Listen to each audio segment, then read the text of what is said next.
I share the sense of shock and dismay that the entire nation must feel at the despicable act that took the life of the nation's president. On the personal side, Mrs. Eisenhower and I share the grief that Mrs. Kennedy must now feel. And we send to her our prayerful thoughts and sympathetic sentiments in this hour. General, how would you counsel the American people at this time? In the face of such a terrible thing, I'm sure the entire citizenry of the nation will join as one man in expressing not only their grief but their indignation at this act, and will stand faithfully behind the government. General, could you tell us how you got the word?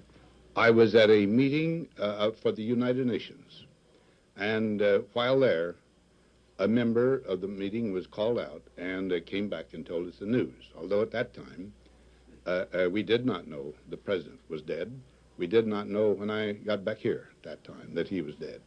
But, matter of fact, we had the last message we had was one rather of hope. And the entire company merely paused for a minute at the request of the chairman, and each of us, in his own way, said a silent prayer for the president. Should there be any concern, sir, over national security at a time like this? No, I think the whole nation now would be almost all of us security agents. General Eisenhower, will the nation be all right in a few months ahead? Oh, I'm not going to predict anything of that. I just say this. The American nation is a people of great common sense, and they are not going to be stampeded or bewildered. Thank you, General, Mr. how in President. history have assassinations affected the political course of events? Well, of course, in Lincoln's assassination, the presidency went to a man who was a registered Democrat, Mr. Johnson. In Garfield, I doubt that there was any. And, of course, in McKinley, that brought in Theodore Roosevelt. Of course, there have been other attempts in late years.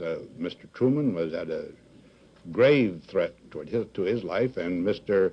Roosevelt, just before he was inaugurated, you remember, down when Mayor Cermak was killed, ran a very grave risk.